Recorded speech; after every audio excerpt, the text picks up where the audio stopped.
right. Welcome back to another special report from Israel. And we have today two wonderful men of God. Jacob Prash, how are you, Jacob?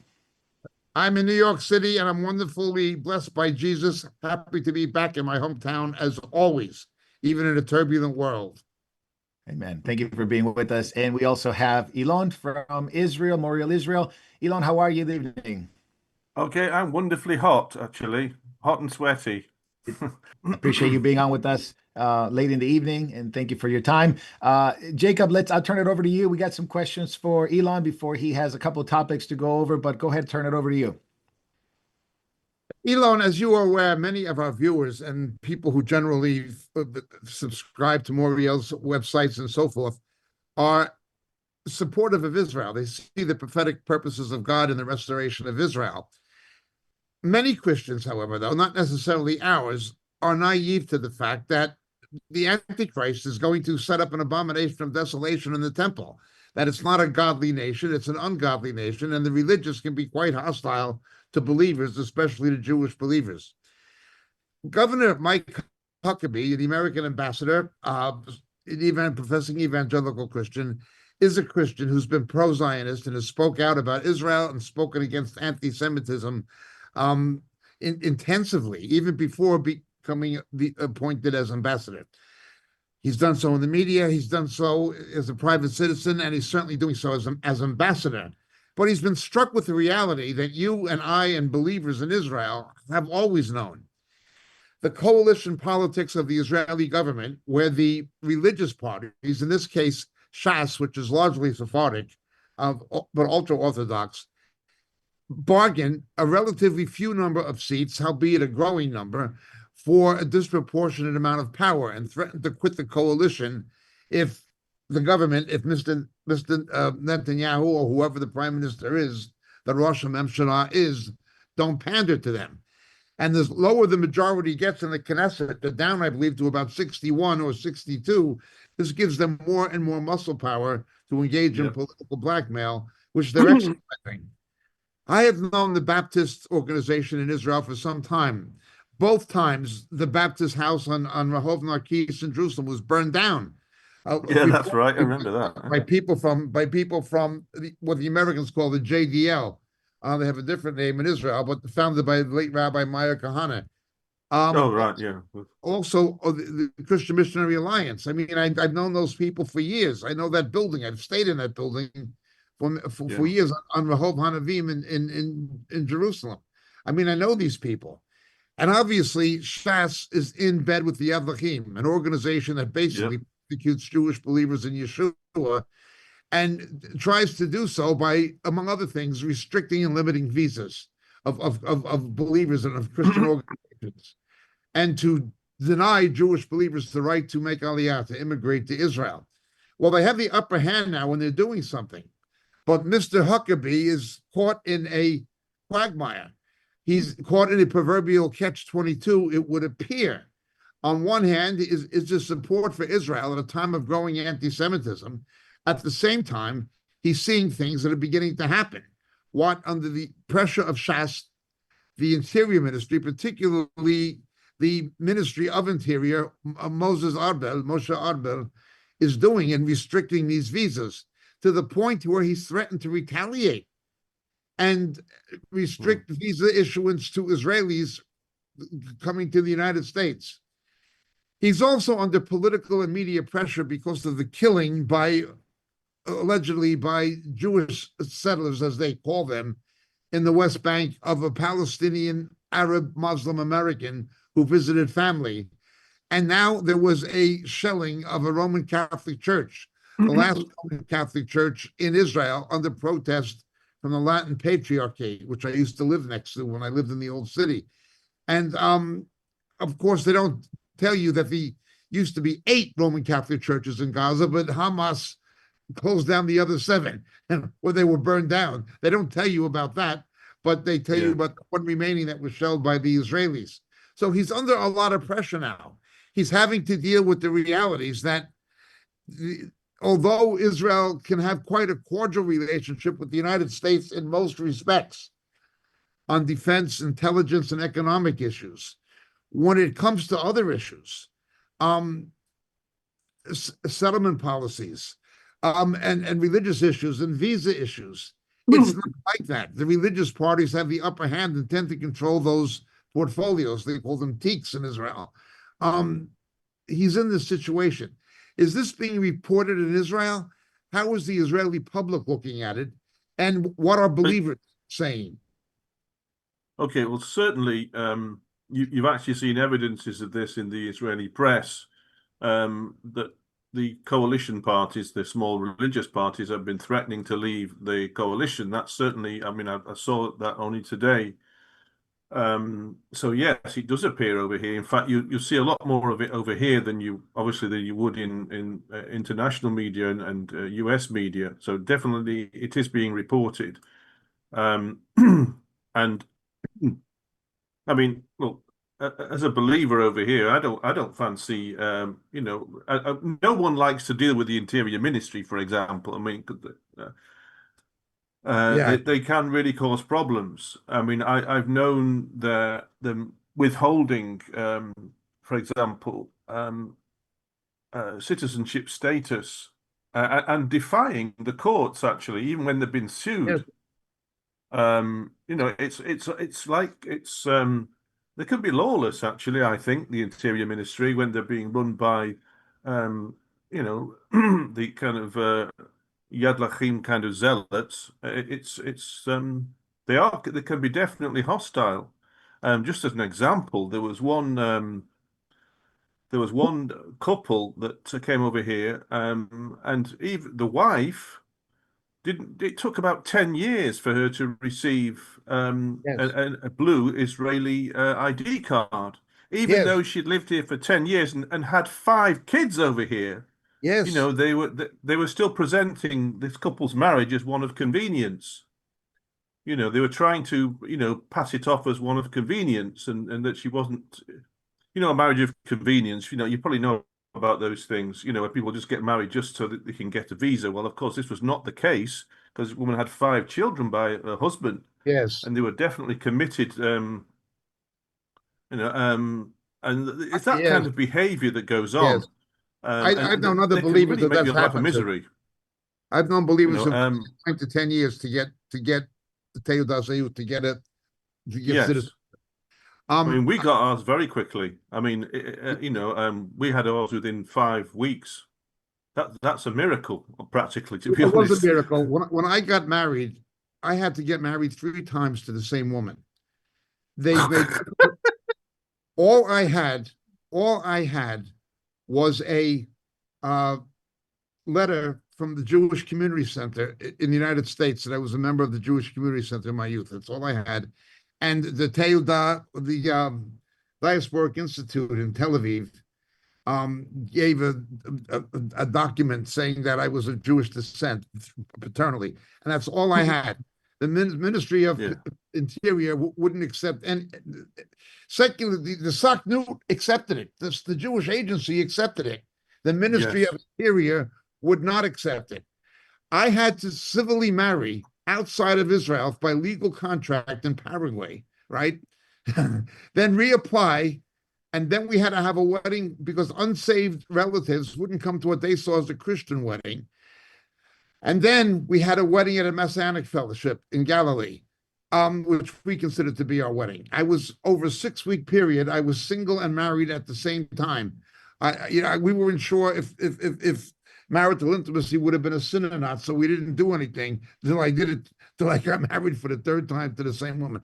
This is the insanity Yeah. that they cause for. This is the insanity that they will cause for people. As you say, the government will say one thing. One branch of the government will say one thing. The Saknut, the Jewish agency, will say something else. But they have the final word. Their Yeah. last attempt effort was to say I was a drug addict. Now I'd been clean from drugs for many years. I'd been a believer, and I was not even no cigarettes, let alone cannabis, let alone anything, for many years. And they kept trying to push that right up to the last minute before Yeah. I finally got it. Yeah. Um, and my case was not Yeah. unique. Yours is unique. That you got it within a month and a half. That's unique. Yeah, we were shocked, actually. We're absolutely shocked. But people don't appreciate sometimes, or don't understand sometimes how, you've got government departments that are working against the government and working against policies of Yes, the government. Even within the government itself, you've got this horrible tension sometimes, which yes, is destructive, and the government's being blackmailed half the time yes, by a parasitic, um, yes, these parasitic religious parties who just use the coalition system to exploit, and it can really have a drastic effect on things, more so internally, than externally. But it's still, it's pernicious.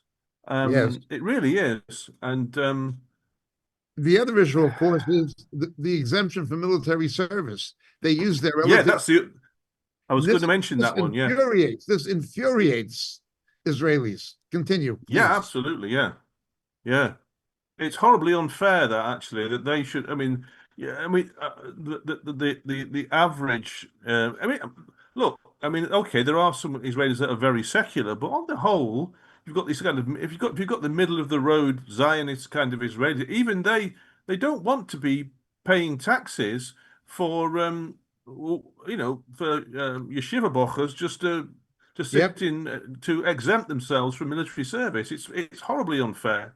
And Yes. also, of course, the other side of this is that the religious population is growing. They have more Yes. children than when the seculars are dying out slowly but surely. They will become extinct probably eventually.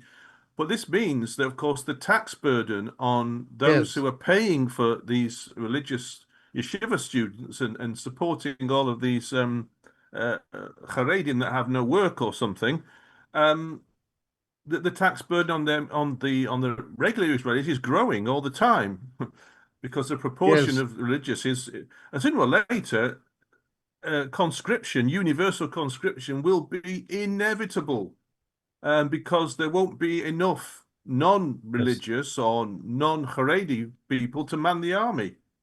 Yes. So, it's demographically, the religious are going to have to accept it at some point, whether they like it or not, because it's One of going the to be things that way. I've learned from certain journalists and from Jewish believers in Yeshua who had been ultra Orthodox, who were saved. Well, your wife would be a case in point, but who would say they're the ultra Orthodox community, is that in Israel, the ultra Orthodox, the Haridim as they're called, or the Adukim, the Haridim, they look upon secular Jews, or even what they call Mesoratim, cultural Jews, they look upon them the way they looked upon Gentiles in the diaspora. A secular Jew is Yeah, like I've seen some of that. is like the Yeah, goy to them. You know what I mean? What had yeah, been the goyim is now other Jews who are not ultra orthodox. They look that they ordinary Israeli Jews become, or secular Jews or traditional Jews, they become what the Gentiles were in the diaspora, in the way they're yeah, viewed yeah. by Orthodox. I've seen some of that. Yeah, I mean, not I've seen it up close sometimes at the airport. Where you've um, you know, I once bumped into some. My wife and I were flying. I think we were flying out or flying back. I can't remember now. And we met this. I think this Jewish couple from New York and on front of us, and and and they were just so offended that the Haredim in front of them had just shoved in into the queue and pushed them out, Yeah. like they were just trash, and they were furious at the way they were treated. There is that kind of arrogance sometimes. Not all of them are like that, but you get some Yes. Haredim who are very, they have a real Yes. sense of their own superiority or something, and it's not nice when you see Yes. that. Yeah. Elon, we got about 10 more minutes. Just wanted to ask you, what else do you have? And I know you Okay. talked about some of these things, so just want to get through some of the topics so we can get them on. Okay, so very, very quick. Well, I'll try and do this very, very quickly. There's 5 items here, and so I'll try and compress them. Yes. And these connect quite strongly with what we were talking about before we began the live stream. The first one was, just recently there was a Knesset subcommittee which met to discuss the practical implications of applying Israeli sovereignty in Judea and Samaria. So there were representatives there from the military, the defense ministry, the justice and settlement ministry, etc. But there were some very interesting things that they said here. And the report on this, I'll just quote these parts from it. And it says the stated goal of the discussion was to advance the immediate implementation of sovereignty. This is a dramatic step that brings the issue to the committee's table in a practical and purposeful manner. And he goes on, it is time to decide the future of the state of Israel. This is an opportunity that must not be missed. The application of sovereignty will, God willing, decide the future of Judea and Samaria and the future of the entire state of Israel. It is time to, and it goes on, it says, under the leadership of Bibi, in confronting the axis of evil led by Iran and its proxies, it is time to complete the task, remove the existential threat from within and prevent another massacre in the heart of the land. Now, so that's this committee that's been meeting, and they're talking about putting in the moving very quickly towards complete sovereignty over Judea and Samaria. Of course, that has implications for the so-called Palestinian Authority. Yeah, that's a huge. Huge. I mean, are they still moving forward with the building those complexes? There's about 22 communities that are supposed to be built. That's on the table. Yeah, I'm sure that's going to happen. Now, there's also some more things that are going on this week. Remember, a couple of weeks ago, we talked about how how they were now Jews were dancing and praying on the Temple Mount. Yes. Now here's something big here. It says Israel now has taken control over the cave of the patriarchs in Hebron. Wow. Now that is big also because this has been a thorny thing for years. I mean, ostensibly, the Israeli authorities have done this in order to upgrade the Jewish. There's some safety issues there. They want to upgrade the Jewish section of this site. Roof it over, put air conditioning in, all this kind of stuff. But of course, they've taken the control over this off the Waqf. So now it's under the control of the Israeli government. So that's another big step. You can see this like the incremental, the ratchet is moving forward each. Okay, so now another thing was that face coverings now on both Arabs and Jews have been banned in Judea and Samaria. This is because, of course, yes, yeah. So of course, this is because of these riots and people using these scarves on their faces and stuff. Oh yeah. And if you're caught in these areas with a face covering on that's not for any particular reason, like military, or because sometimes the military do that, or medical, I would assume, you can get 6 months inside. And if you are caught in a riot with you're having your face covered, that's 2 years in the clink. Wow. Right there. Yeah, so they need to do that in the UK, and all these stupid, Intifada and Hamas supporters, they want to do the same thing in the UK and slap them in jail. So that's for sure. You can see that this is that on the ground, facts are being created on the ground here in regard to this. Moving forward to establishing control over Judea and Samaria, of course, which we know has to happen. It's a prerequisite for some of the other prophecies. That Jewish control must be over Judea and the Temple Mount and so many other things. When I saw the Jewish children, how did the Orthodox Jewish children with their mothers pushing babies in prams near the cave of Machpelah, near the tomb of the patriarch, I couldn't believe it. When I was there, I have not been there in many years because it's too dangerous. We wouldn't take our tour groups there. It was surrounded by heavily armed soldiers, and you had to were able to go in for religious reasons. Yeah. And it was a dangerous place. It was a dangerous place. Now there's Orthodox just hanging out, kids playing around it. It's definitely something. You're absolutely correct. We saw this on the Temple Mount about 2 months ago, and we're seeing it now. Yes, and we can see, even though we don't believe in doing newspaper exegesis, as they call it, you have to be kind of a bit. I think we have to take these things and be watching carefully. This is something very significant. Now, this brings me now and then to stupid nonsense of the week, really. And this is, I just put you want to just face palm when you read this kind of stuff. This is Amir Tsarfati, Oh and boy, he, please. yeah. Now you remember last week also there was that report. I think it was last week. The where they were this kind of academy they have for future Kohanim for priests. They were burning a red heifer because Yes, they yes, did a practice run on it because it had two black hairs. Well, this Yes. yes. is Admiral Fatty, and he was on X about a few days ago, and so this is what he wrote: "Quote: Every summer, like clockwork, sensationalists revive the red heifer drama as if a third temple is about to be built. Hold your horses. No Whoa. institution exists to declare a red heifer, nor is there a red heifer to be declared. For the thousandth time, as long as believers are still here, the Antichrist won't be revealed, and thus a temple won't be built." Yes, End quote. Wow. Oh, I mean, they talk about your systematic theology blinding you. Um, you know, yes, you remember, like when Yeshua said to the Pharisees, you can discern the face of the sky, you predict the weather. How can you not discern the signs of the times?